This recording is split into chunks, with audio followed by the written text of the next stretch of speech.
For United fans everywhere, this is the ultimate football app for you.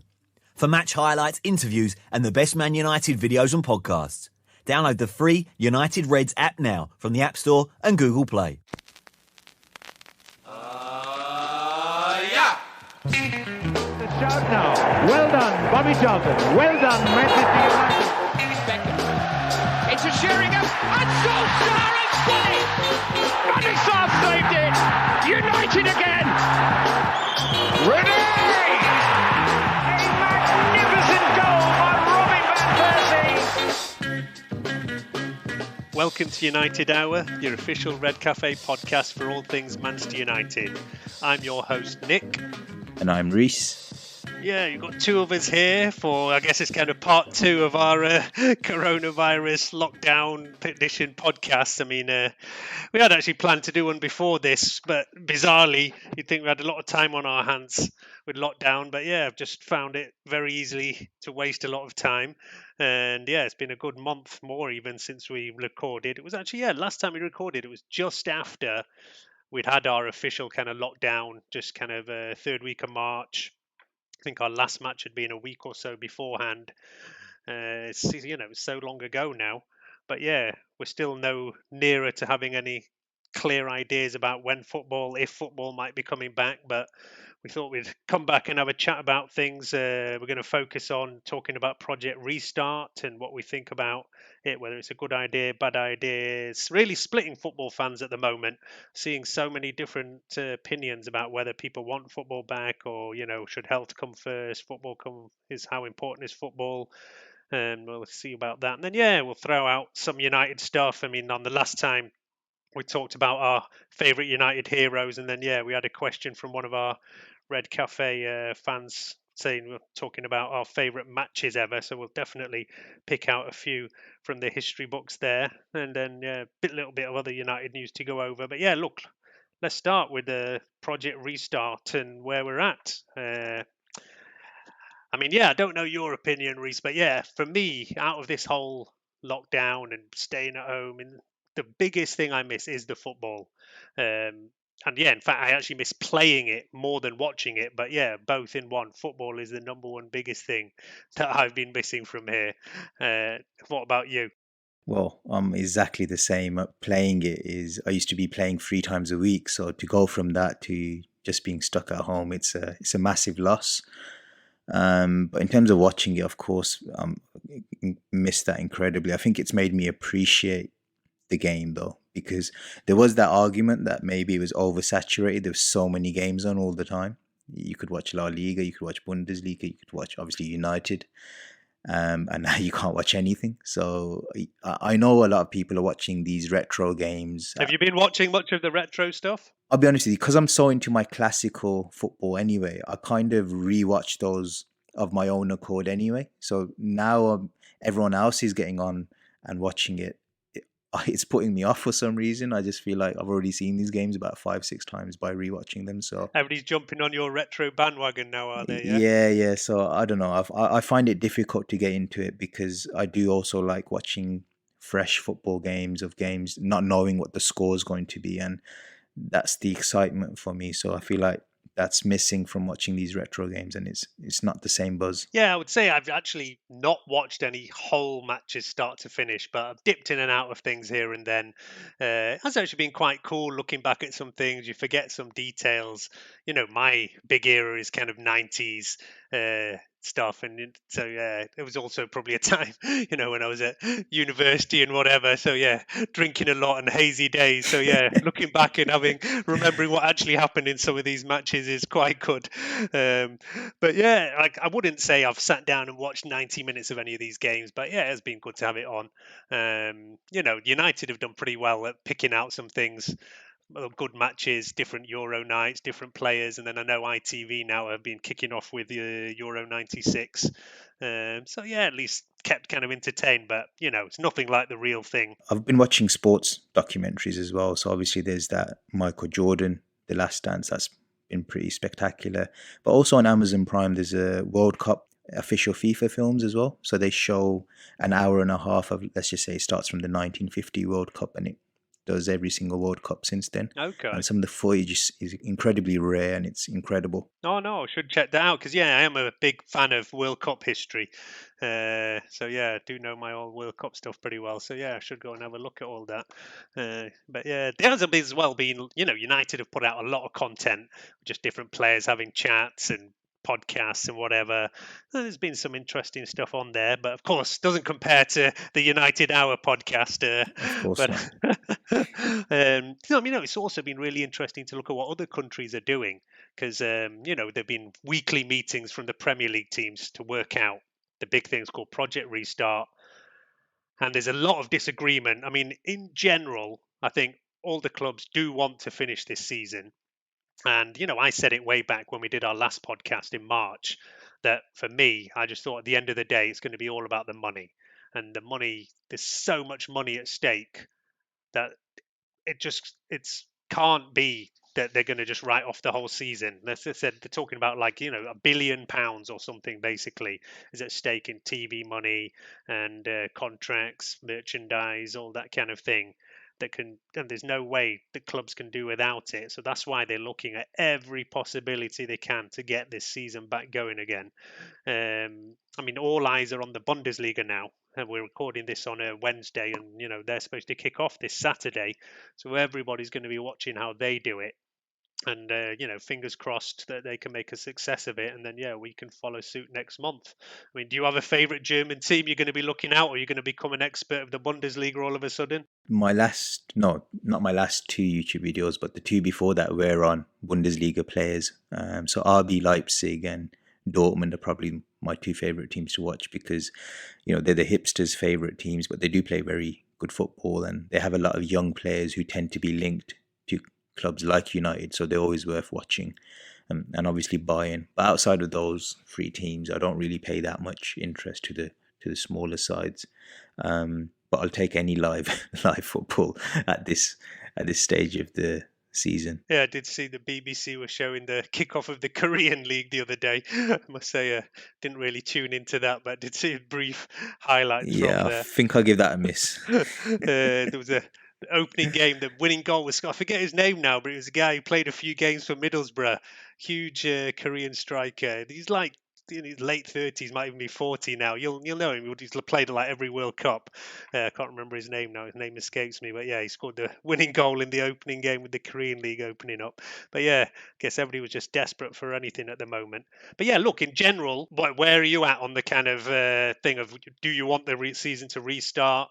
Or do you just think it should be null and void, write off? What do you think the way that it should be go forward on that? I'm one of those. I don't believe in the season being null and void, especially if it was pre-December and this had happened, then I make it null and void. It's only been 3 months of the season.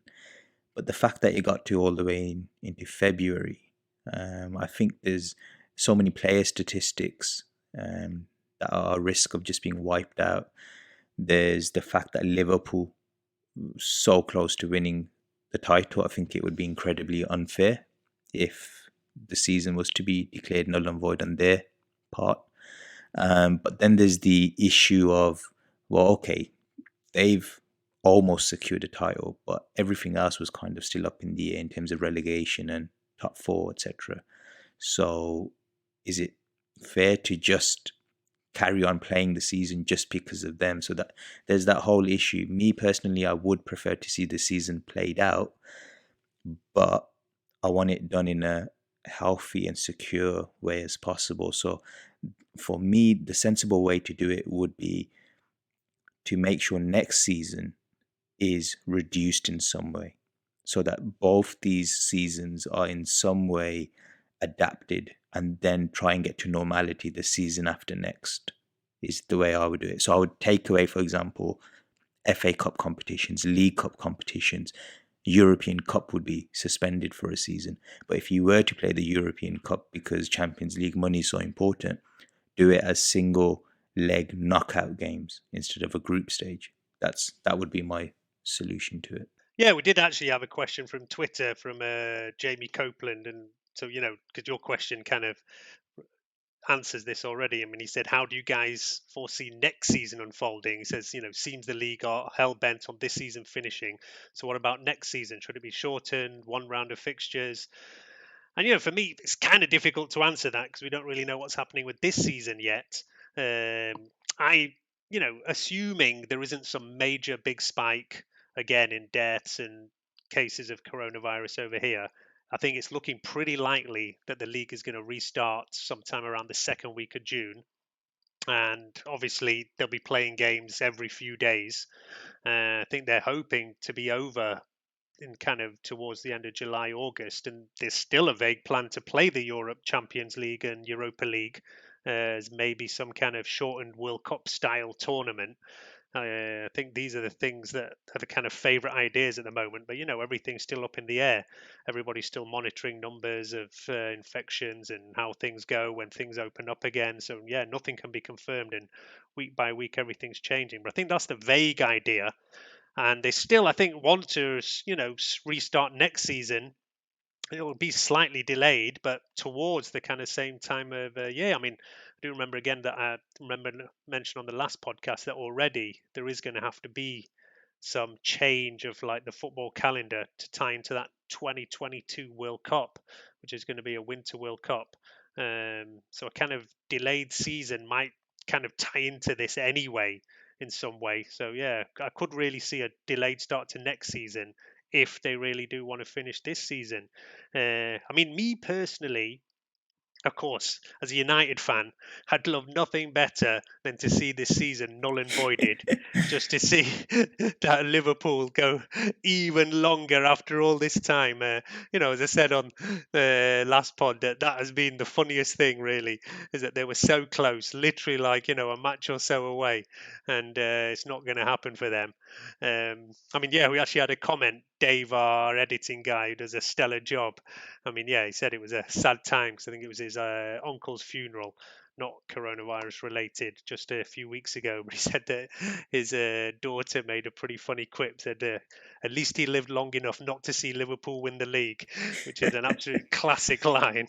But yeah, look, jokes kind of apart, I do kind of get where you're coming from. And as a football fan, and if I'm looking at it from a neutral perspective, then yeah, I do want to see this season completed. I do also have a vested interest that I'm currently top of my fantasy mini league with my mates and quite a lot of money riding over there. And they're all. I've been trying to come up with a logical rationale of how Liverpool don't win the league, but I still win my fantasy league. But I think I can't really have my cake and eat it there, to be honest. No. I think this season will finish. There's little things to still iron out. The big kind of thing, talking and discussion points seem to be that the league were really pushing this idea of playing all the matches on neutral grounds, which to me kind of makes sense. It means, you have less stadia to be opened up. Hopefully you have less kind of people who need to go and work on match days, and it can all be kind of one group of people. And it sounded like a relatively good idea to me. And, on the face of it, you think, look, if they're neutral grounds, it's the same for everybody.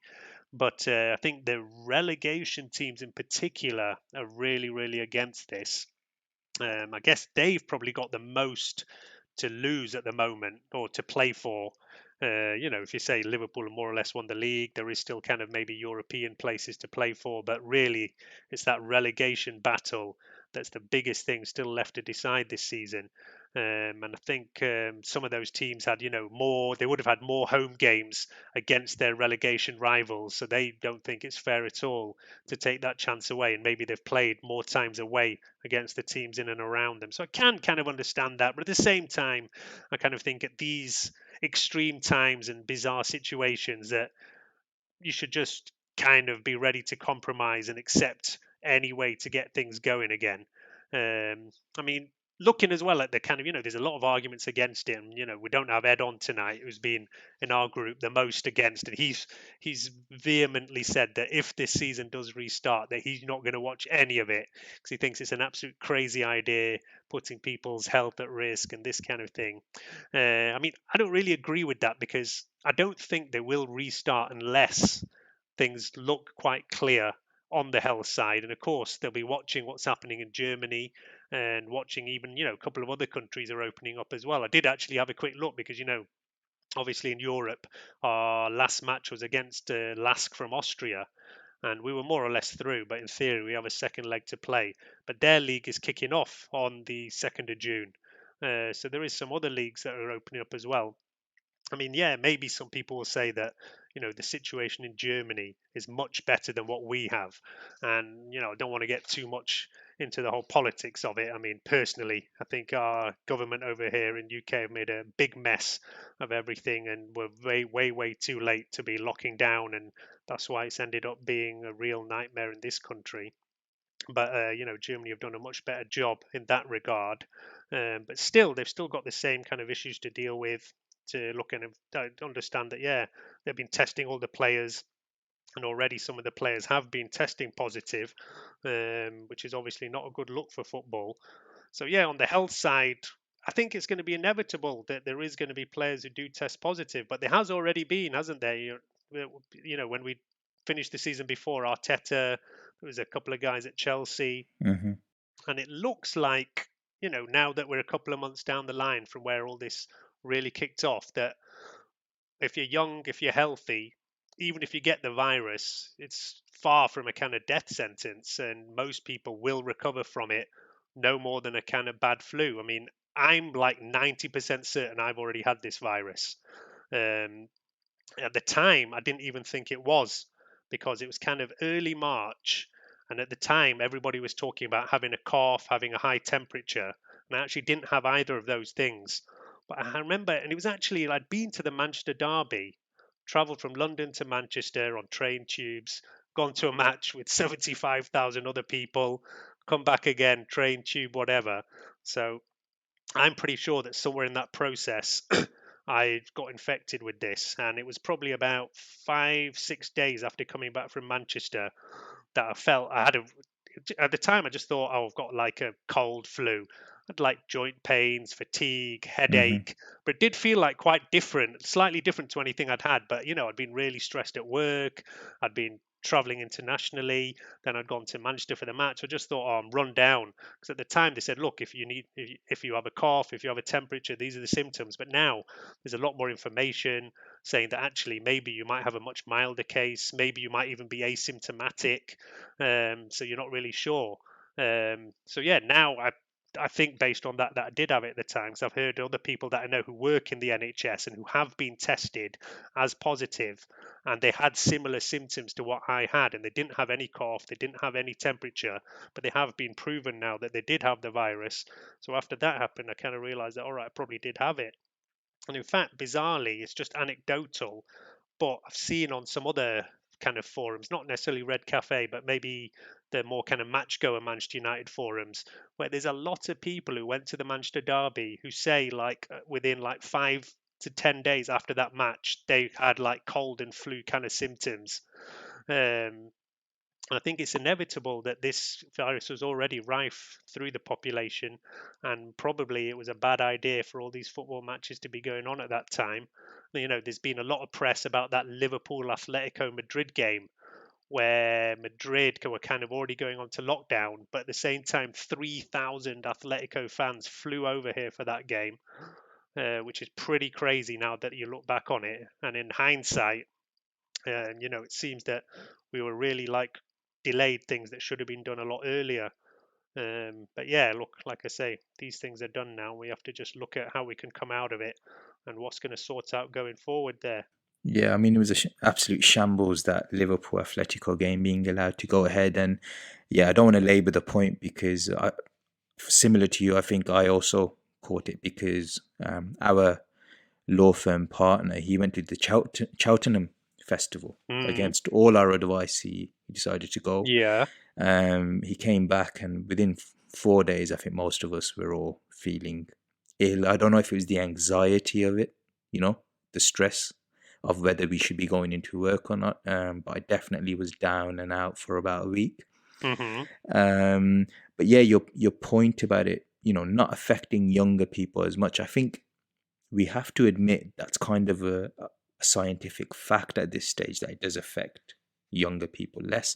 I guess the question then is, okay, fine, let's say these players they do get it, but they generally will be okay after they've gone through the symptoms. It's how do you secure their interaction with their family members and stuff like that. So there's been talk about, these biosecure units where they play and then all the players just stay within their group of players and be quarantined after a game or before a game, and that's the way that they go about doing it. I think that's the only way it would be a secure way of doing it. Yeah, I think the only way is that there just has to be a lot of testing, that, Mm-hmm. players have to be constantly tested. And that as well has been, a big political issue in the UK. We have a lot of international listeners who might have totally different situations in their countries. But yeah, to say here in the UK, the testing had been really minimal until quite recently. And I do actually think that now it does actually seem to be a decent availability of testing. And maybe it's not such a major issue. I can't remember who it was. I think it was Glenn Murray from Brighton who did quite a good interview a few days ago. And he was saying, it's not really right to me that we're going to be having all these testing kits used on football players when nurses and whatever in the NHS are still waiting to get tested. And, that's a really good point, to be fair. But from what I understand, that now it's not that bigger issue for all the medical and frontliners to be getting a test if they really need it. And especially by the time the Premier League would kick off, which is still like a minimum of like 3, I'd say even 4 weeks away. I think we're looking at like mid-June realistically. And I think by then as well that the kind of really, the top priorities, who are obviously medical professionals, key workers, and the people who are still working, will have been tested by then. So I think that kind of moral issue about, should footballers be getting tested when other people need it, kind of falls away a little bit by then. There is also this question mark that it isn't just players who'd be involved in a match. There's obviously like cameramen, people who clean the stadium, whether there's cooks in the chefs and all sorts of. I think they said something like, I saw numbers of something like 400 different people would have minimum would be involved in like a match taking place, basically. And that's obviously not even including that normally on a match day you'd have security for fans and everything, which obviously isn't going to happen. That's the other big question. A lot of people would say football without fans is nothing, and do we even want behind closed doors football? And I totally understand that sentiment, but for me, I prefer behind closed doors football than no football at all. And for me, any kind of football is a bonus at this point. So, but I do still get it. And, I'm a season ticket holder. I still don't know what's going to happen I think there was still 4 home games or something left of the season. Are we going to get reimbursed? What's going to happen with next season's season ticket? It doesn't even look like we'll be going to matches next season by the way things are going. So, yeah, I've got no idea. And then this obviously then feeds into match day revenue for clubs and, the whole money side. For Man United, it's not such a big issue that we've got quite a lot of cash reserves. We get money from all sorts of other sources, but there's several clubs. I think I saw something like that Bournemouth or Burnley, that 80% of their revenue comes from TV money. So without that TV money, they're basically bankrupt. They can't even operate. So it's actually for the clubs kind of lower down in the pecking order who really, really do need everything to restart to just to keep going, really. Yeah, I mean, for me personally, I think the fans need to realize, and some of these clubs, that okay, there's going to be no supporters at the ground, but the very sport, especially even at the grassroots level, it's fighting for survival. This lockdown thing, we might not be seeing the immediate effects right now, but there's going to be a lot of clubs disappearing off the face of the earth after this, even when we do recover from it. So right now we need to be focused on how are we all going to survive in terms of, from a football perspective, how are we going to keep these teams afloat? Because even the big ones are going to massively struggle. So if that means, yeah, there's a safe way of playing behind closed doors and it's televised fixtures, then great, take that chance. Stop moaning about the fact that none of us are going to be able to see in person, because you've got to face facts and prioritize survival. I mean, moaning about stuff like that, for me, I just find it so ridiculous. It's, you know, it's crying about stuff that's just not relevant, in my opinion. Yeah, I mean, I do, because, we had that one closed door match, didn't we, against Lask over there in Austria. And there was a kind of eerie atmosphere to it, and it kind of doesn't seem right. But at the same time, it was still a football game. I still liked watching it. So, yeah, like I say, I do see what people are coming from. And for United fans in particular, like I say, the thing of getting the season written off for Liverpool is that big factor that it's difficult to get away from. And seeing my Scouse mates who have been like lording it up all season now, like in big doubts about whether they're ever going to get their trophy, is really like the thing that was still keeping me going through all of this at the moment. But no, the other great thing I did actually want to really focus on as well is that the absolute great way that our club have dealt with everything during this crisis. At the start of it, we saw how, well, Liverpool Football Club went and furloughed a lot of their staff. Yeah. And there was a lot of backlash to it. For me, which was completely right, because, morally, for a club owned by billionaires who make millions and millions out of Champions League money and whatever, to be taking like government handouts to keep staff going was completely morally wrong. And thankfully, they did reverse that decision. But, our club, and yeah, fair play even to the likes of City and whatever, never even mentioned that at any point. I do think, maybe some of the clubs lower down, Norwich and whatever, are doing that, but they have totally different financial situations. So I don't begrudge them going down that route, because I know they only just kind of survive on the way they are. But yeah, when you see teams like Liverpool and also Tottenham got away quite lightly, whereas Liverpool got a lot of flack because they also went down this kind of furlough route. When you see clubs who are getting hundreds of millions of pounds of like Champions League money and then taking taxpayers' money to like be paying staff, then that cannot be right at all. So yeah, I'm glad that like a big thing was made of that, and that Liverpool did change their minds eventually. But yeah, that was the first sign of our club doing the right thing. Then, as a season ticket holder, we were contacted. We were told, listen, don't worry about the season ticket renewal deadline. That's all cancelled. Once we know what's going on, you can have a refund off matches unplayed, or you can take a credit against next season. Whereas I understand that clubs like Newcastle, they've still taken people's money for next year's season tickets, even though they have no idea whatsoever whether any matches are going to take place or what. And then, yeah, I don't know if you'd seen a lot of stuff that United made quite a big donation to the Manchester Food Bank. The stadium is now being used as like kind of NHS testing centre. They also gave over a lot of vehicles and staff to be doing like food deliveries and helping NHS out with logistics. So yeah, I think like the club have played this one very well, and every step they've done things right. I have been critical for all season and last season of Woodward and the hierarchy. But yeah, things have really been played with quite well here. And I think our club in particular have led the way in making sure things are done in the right way. There was this kind of situation where players and clubs started falling out over money and people taking pay cuts that was quite distasteful for a bit. But that kind of, I think, seems to have all been cleared up now.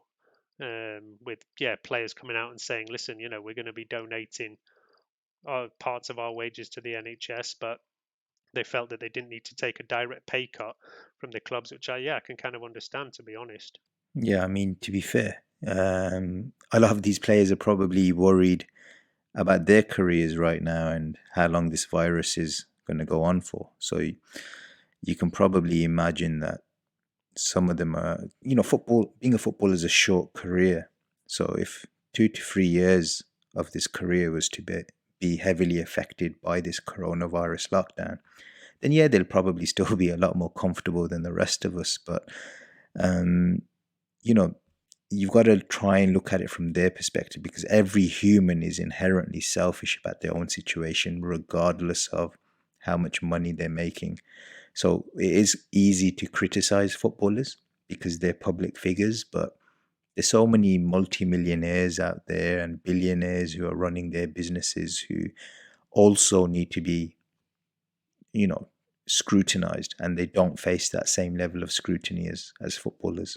So I do kind of see it from their point of view too. Yeah, definitely. Footballers are made put at the front. And yeah, as well, like, if you pull Pogba or whatever, Harry Maguire, and you're earning, 6 figures a week, then it's not a big issue to you for a few months here and there. But not all footballers are on that, especially further down the pyramid. I know, especially in the lower leagues, people will be struggling a lot. And, even, in the Premier League, there'll be players who are younger players or on lower contracts and things like that, and that it's not going to be that easy for them to just turn around and say, all right, we can hand over half of our wages.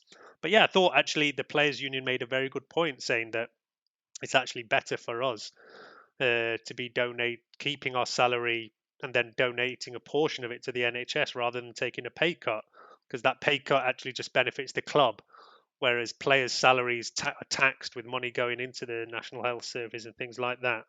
So yeah, that's really between clubs and players to agree separately, I guess.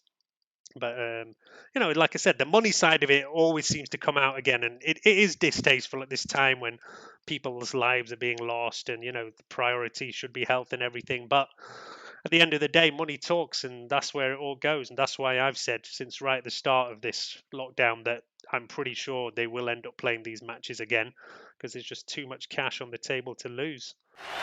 It's the rebirth of Manchester United. At last, Sir Matt can rest his conscience. A worthy successor has been found, and he's assembled a side to match the greatest.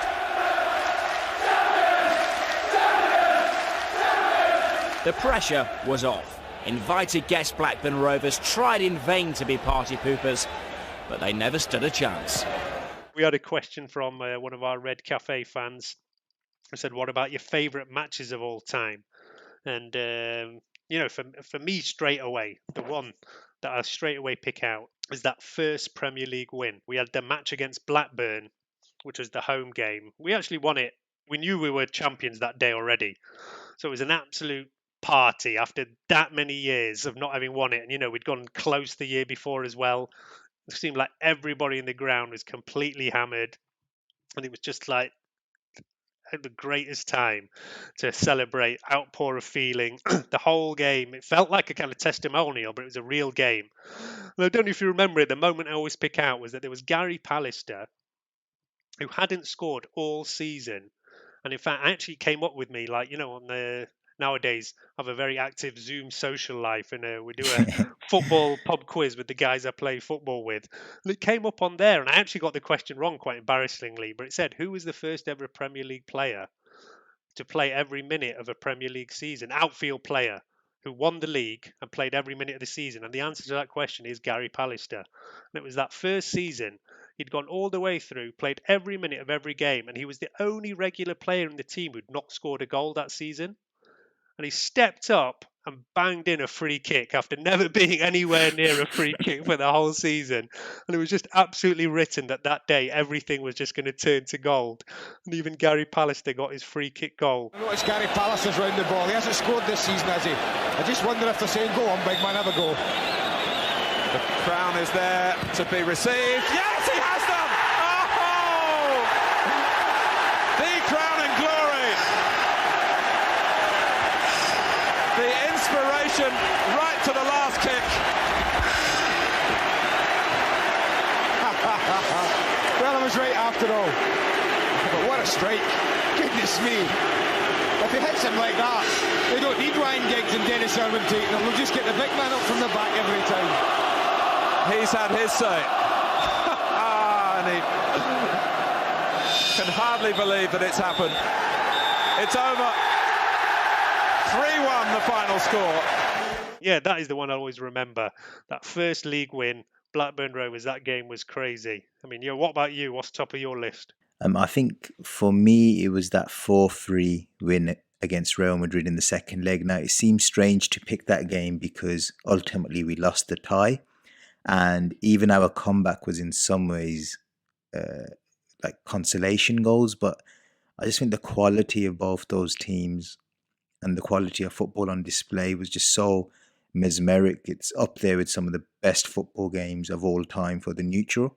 And I was really proud that our team was part of that tie and playing the football that it did against such a strong opponent. I mean, I know Fat Ronaldo wasn't in his absolute prime, but he was still coming off the back of a World Cup win, and he was capable of scoring a hat-trick in that game. And he had Roberto Carlos, Zidane, Figo, and we were just going absolute toe-to-toe with them and just trying to take them on at their own game. And it was incredibly reckless. And I think Fergie himself commented that, that naivety was what cost United that chance to win multiple European Cups during that era.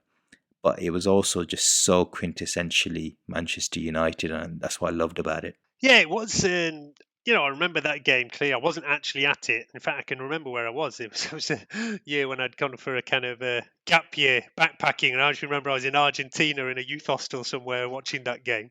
I think it was the day where Ronaldo got a standing ovation at Old Trafford from our home fans because he literally just won that game on his own single-handedly. And I don't even think it was naivety that day. So if you go back and look at the goals he scored that day, they were all just ridiculous. You might blame like the goalie on one. I think that first goal, I actually just went back and looked at it because, we chatted about this before the game, and even a couple of the other guys from the podcast who couldn't make it to record tonight had mentioned that game. And I went back to look at it, and the first goal, I definitely think Bartes should have saved it. But still, you give a lot of credit to Ronaldo because it was just ridiculous, the goals he was getting. There were like goals where you might think one of those should go in, but to score all of those and in such a big game was crazy. Beckham didn't start that game, but he came back in, didn't he, for the kind of comeback. But in the end, it wasn't quite enough, really. And that's what I remember that game as a disappointment. So I was surprised that actually three of you all picked it out as your kind of one of your old favourites. In that kind of way of just the kind of for the actual match. That Blackburn game wasn't a classic game. I remember what I'm talking about. I remember it just for the occasion. But for the actual match, for me, it has to be the 4-3 Derby win against Man City with Michael Owen scoring that last-minute winner. I mean, I remember being at that one. That was absolutely mental. In fact, in those days as well, my seats, I've moved around the ground a few times over the years, but my seats were literally next to the away section. And I sat there for a few years, and that was the greatest day to be next to the away section because they'd been celebrating, then all of a sudden to see them walking out was so gutted, was absolutely amazing. On that kind of same length, and that one for me remembers. If we look back at some of the other ones people had mentioned, we have Dave, our editing guy. He'd picked out that classic comeback against Juventus on the way to the 99 Champions League, where you call I always think of it as the Keane semi-final. That's obviously a total classic. Then, the Roma 7-1 spanking was mentioned. I always had in my mind that Roma game was in 2008 on the way to us winning, but it was actually the year before, and we went out, didn't we? Yeah, and we wore that classic United kit, which was the white sleeves and the white trim around our badge as well.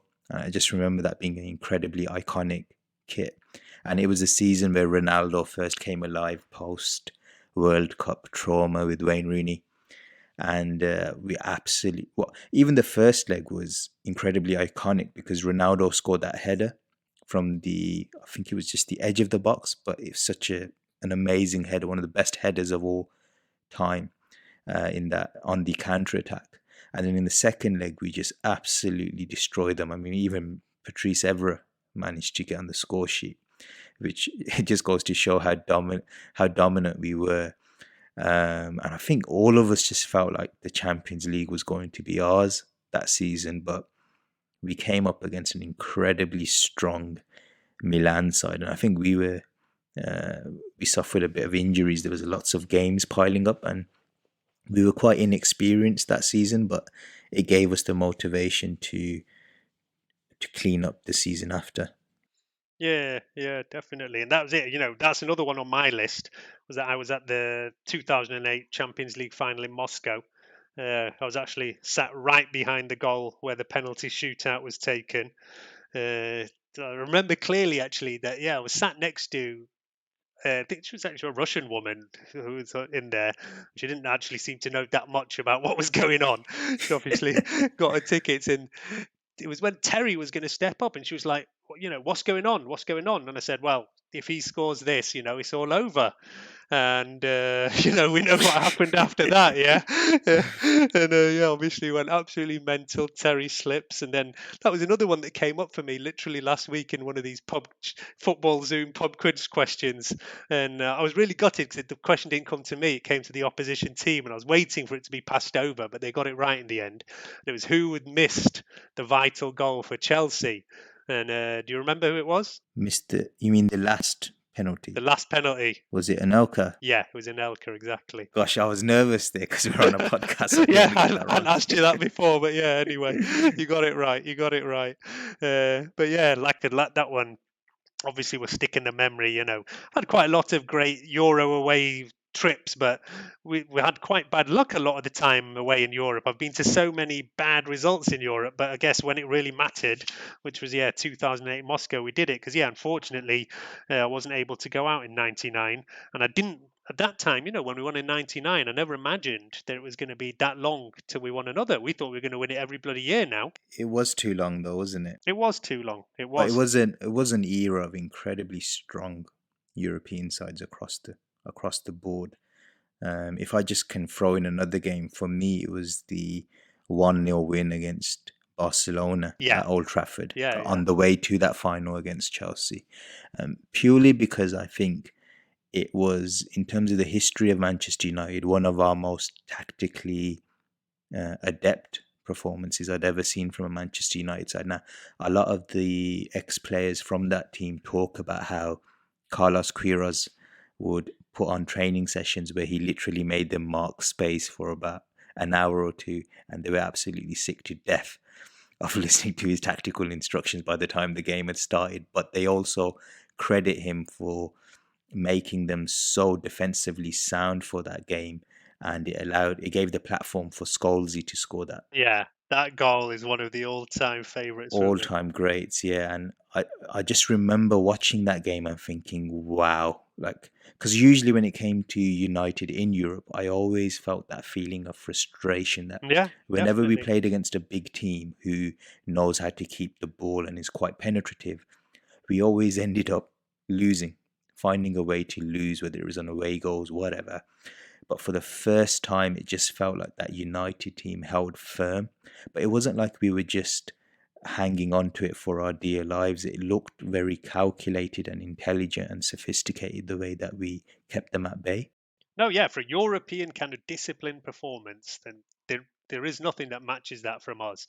And it's not what we were known for either. No. And, as you say, maybe there was some kind of tactical naivety in the 90s in our European games for sure. And even, some other times. But that day, it really all clicked. And I was in the stadium for that. And I remember that Scholes goal flying in. And the whole game was a really tense game. It wasn't one of those games where you'll say, oh, it was an amazing atmosphere. Because, the whole time was really tense. The fans were like just waiting. But when that Scholes one hit the back of the net, then all that kind of tension just exploded. Absolutely crazy, the celebration after that goal.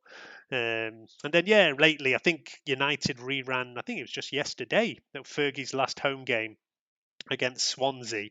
That was another one that, of course, was a very emotional day, an emotional experience for all the fans. I think Cole mentioned as well that the Fergie's actually last game was that crazy 4-4 with West Brom, where Lukaku came and ruined our last game. These are all the memorable ones. I think you had a couple more on your list, didn't you? Obviously, we've got that 2-1 over Bayern. But the one that I find more interesting was the 2-0 win over Arsenal when we took away their Invincibles. Yeah. I remember that game. I hated Arsenal so much in the lead up to that game. I think for some reason Chelsea, Man City, they never really ever attracted my hate. But that Arsenal team, I used to bloody despise them. They just had that arrogance about them and couldn't stand Wenger either. So to take away that Invincibles run just meant so much, especially after when you remember what Keown did to Van Nistelrooy and stuff like that. There was just so much going into that game, and to take that away from them is so satisfying. Oh yeah, definitely, definitely. Although I was glad that Liverpool didn't get that Invincibles this season. That was that was another like high point of the season. In fact, I think I saw the BBC had did all of their polls this just in a couple of weeks ago, and I think they voted like match of the season was Watford beating Liverpool was voted like highlight of the season or something like that. So I That think was a stunning game, to be fair. I think the United fans had been heavily on the voting on this show because also, did you see that Bruno Fernandes got in the team of the year even though he's only played 5 matches? It was an incredible 5 matches to be fair, but yeah, was pretty surprised he got in the team of the year. But yeah, some of the voting in that was also ridiculous because yeah, Henderson got Player of the Year, and for me, like it just says everything wrong about football that the kind of guy who's the least talented workhorse in that team is given like the Player of the Year award. Doesn't really make any sense to me. But yeah, these aren't the real awards of the season, which I guess will come later. I don't know if they're waiting for the season to finish. I know these things are normally voted for around kind of February time, aren't they? Yeah, I mean, the thing with Henderson isn't, I'm not a big fan of Henderson at all, but it goes to show that this Liverpool team have coasted to the title because everyone else has been so bad. And even within the Liverpool team, Salah is not the Salah that he was from 2 seasons ago. Firmino's recently been picking up form. Mane started off well, kind of drifted off. So, and Van Dijk hasn't been as good as last season. So, the team as a whole hasn't really been operating at top level, but they haven't had to because they've still been cruising to the title regardless. So, yeah, I think that's why Henderson by default's been awarded it. But it's a sorry show when a player of that much limited ability, relative to the talents that we do have in the league, it's quite embarrassing to have him as our player of the year. Definitely. Like I say, I don't think he'll win the official kind of PFA and whatever award, but maybe he will. Let's see. Let's see what goes from there.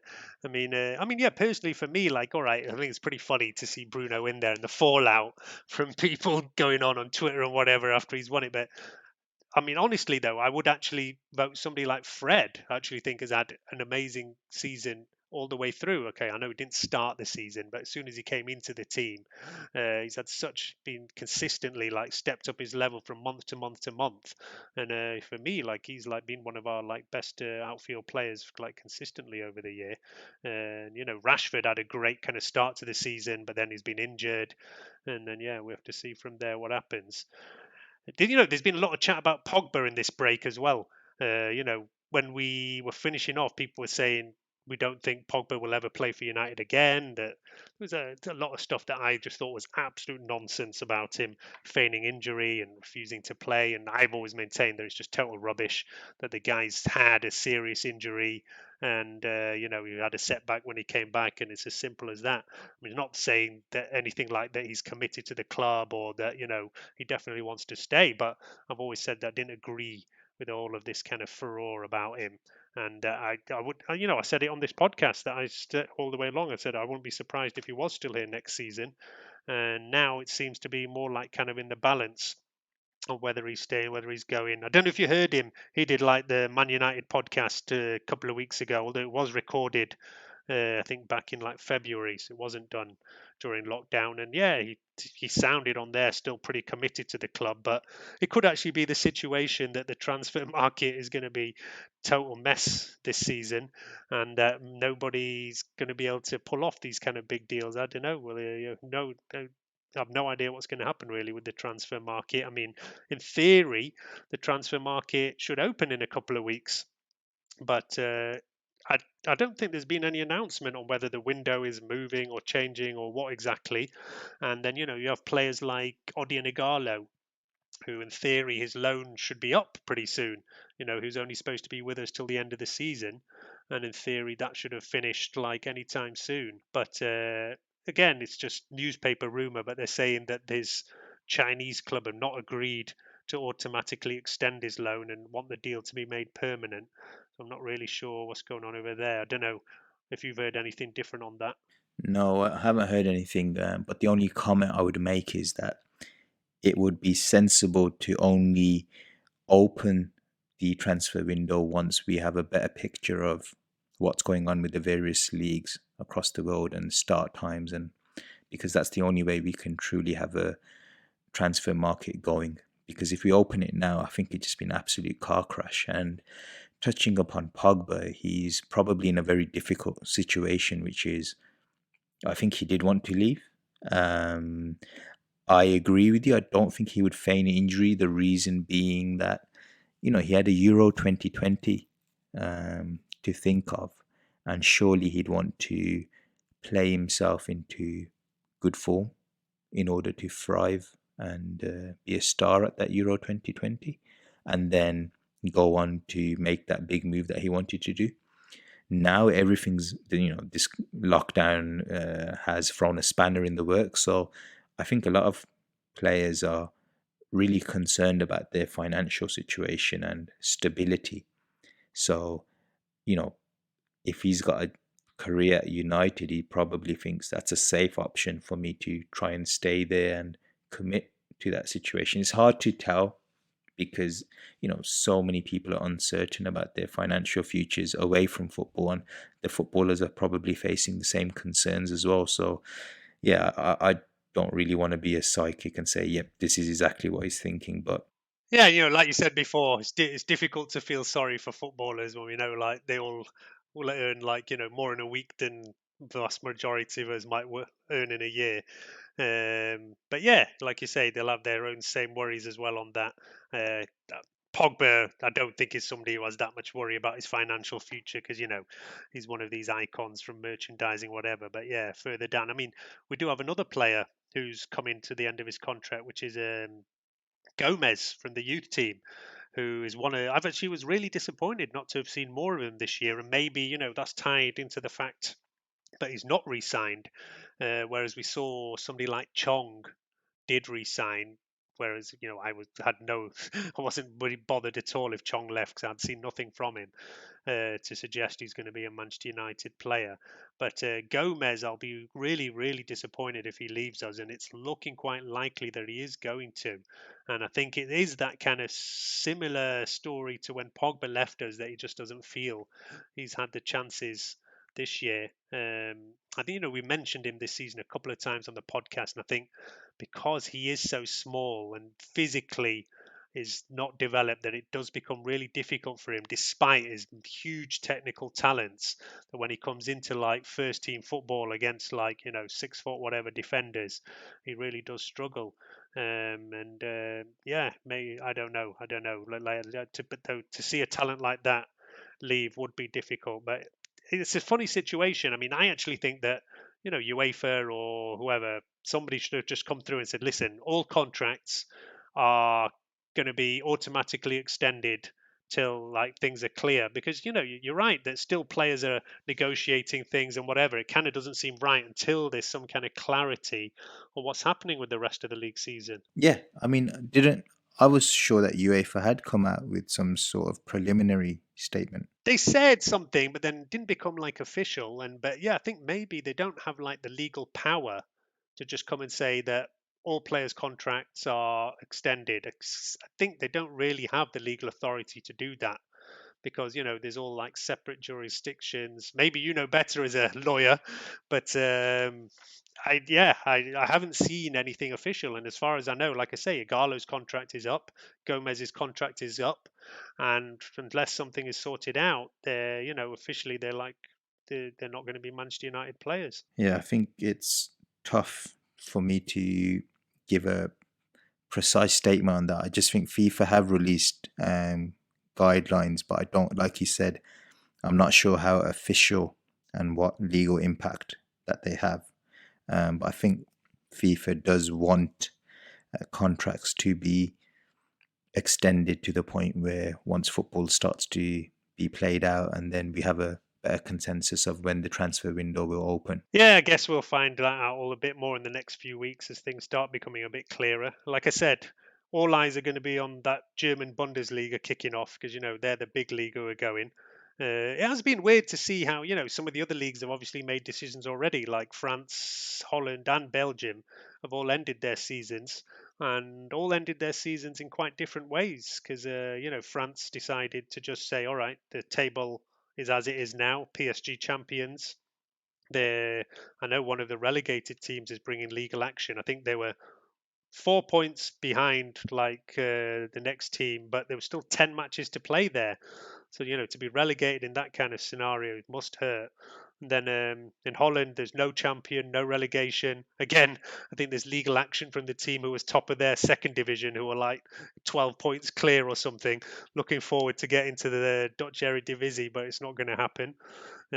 Belgium as well called off their season and just called champions whoever was top of the league.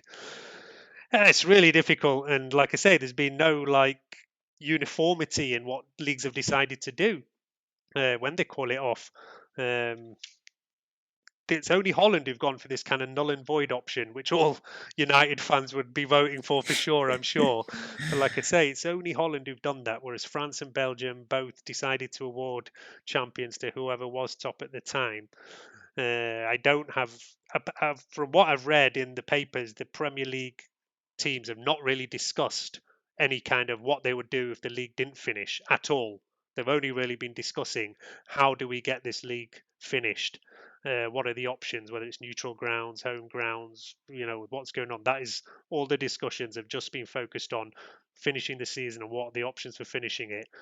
But, all will depend on the medical situation. I mean, the government have officially kind of said that from June, it's possible that sport can start again. But it will depend on what happens with numbers in the next couple of weeks as things start opening up here again. So, we'll keep a kind of eye on all this kind of thing. Every day by day, there's new announcements. I think the Premier League teams have a weekly meeting to discuss where they're going with all that. And we'll try and not leave it as long for the next podcast and see where we go there. I think we've managed to have a good chat. I was worried we won't have anything to talk about because normally, we're always focused on what was the last match and analysing this, analysing that.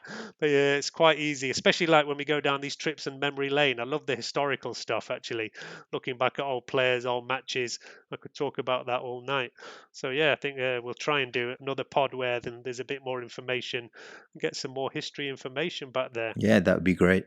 Always happy to do more podcasts, basically. Been missing it, to be honest. Yeah. Like I say. All right. I think that's probably about it for this one at the moment. As I say, keep an eye on the news. The big one is to watch the Bundesliga and see how they manage to pull off to this kind of lockdown edition football matches and PPE and safety and testing, and I think hopefully they'll show the model that that Spain, England and Italy, whatever, can look at for getting their seasons restarted as well. But if it has to be not restarted, then null and void. Null and void is the way to go. That is the only thing I'm voting for. It's got to be null and void. We don't want any points per game. We're not calling the season as it is. We either have to finish the season or the whole thing is called off. That is the only way forward. I think that's the perfect name for the podcast as well. Null and void. Null and void. All right, we'll go for that. All right. Good night from me. And good night from me.